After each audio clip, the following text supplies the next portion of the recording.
ಉಡಾಯಿಸೋ ಖಾರ ಬಣ್ಣ ರುಚಿಯನ್ನು ನೀಡುತ್ತದೆ. ಮೆಣಸಿನ ಪುಡಿ ಚಿಂದಿ ಉಡಾಯಿಸೋ ಖಾರ ಬಣ್ಣ ರುಚಿ. 25 ವರ್ಷದ ವಿವಾಹಿತ ಗೃಹಿಣಿ ಹರಿಣಿ ಎಂಬಾಕೆಯನ್ನ ಓಯೋ ರೂಮ್ಗೆ ಕರೆತಂದು ಆಕೆಯ ಪ್ರಿಯಕರನೇ ಮರ್ಡರ್ ಮಾಡಿರ್ತಕ್ಕಂಥ ಘಟನೆ ನಡೆದಿರ್ತಕ್ಕಂಥದ್ದು ಬೆಂಗಳೂರಿನ ಸುಬ್ರಹ್ಮಣ್ಯಪುರ ಪೊಲೀಸ್ ಠಾಣಾ ವ್ಯಾಪ್ತಿಯಲ್ಲಿ ಒಂದು ಘಟನೆ ನಡೆದಿದೆ. ಕಳೆದ ಶುಕ್ರವಾರ ರಾತ್ರಿ ಕೃತ್ಯವನ್ನು ಎಸಗಿರ್ತಕ್ಕಂಥದ್ದು. ಆಕೆಯ ಪ್ರಿಯಕರನೊಂದಿಗೆ ಕಳೆದ ಕೆಲ ತಿಂಗಳ ಹಿಂದೆ ಅಷ್ಟೇ ಆಕೆ ಸಂಪರ್ಕದಲ್ಲಿರ್ತಾಳೆ.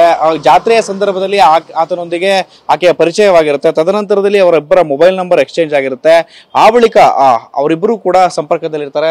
ಈ ವಿಚಾರ ಮನೆಯಲ್ಲಿ ಗೊತ್ತಾದಂತ ವೇಳೆಯಲ್ಲಿ ಮನೆಯಲ್ಲಿ ಪತಿ ಇದನ್ನ ಪ್ರಶ್ನೆ ಮಾಡಿ ಆತನಿಂದ ಅವಾಯ್ಡ್ ಅನ್ನ ಮಾಡುವಂತೆ ಆಕೆಗೆ ತಿಳಿ ಹೇಳಿರ್ತಾನೆ. ಈ ಹಿನ್ನೆಲೆಯಲ್ಲಿ ಪ್ರಿಯಕರನನ್ನ ಅವಾಯ್ಡ್ ಮಾಡದಂತ ಕಾರಣದ ಹಿನ್ನೆಲೆಯಲ್ಲಿ ಆಕೆಯನ್ನ ಕೊನೆಯದಾಗಿ ಭೇಟಿ ಮಾಡೋದಾಗಿ ಹೇಳಿ ಆಕೆಯನ್ನು ಸಂಪರ್ಕ ಮಾಡಿ ಶುಕ್ರವಾರ ರಾತ್ರಿ ಆಕೆಯನ್ನ ಸುಬ್ರಹ್ಮಣ್ಯಪುರ ಪೊಲೀಸ್ ಠಾಣಾ ವ್ಯಾಪ್ತಿಯಲ್ಲಿರ್ತಕ್ಕಂಥ ಈ ಒಂದು ಓಯೋ ರೂಮ್ಗೆ ಕರೆತಂತಹ ಪ್ರಿಯಕರ ಆಕೆಯ ದೇಹಕ್ಕೆ 17 ಬಾರಿ ಚಾಕುವಿನಿಂದ ಇರಿದು ಬರ್ಬರವಾಗಿ ಹತ್ಯೆ ಮಾಡಿರ್ತಕ್ಕಂಥ ಘಟನೆ ನಡೆದಿರ್ತಕ್ಕಂಥದ್ದು.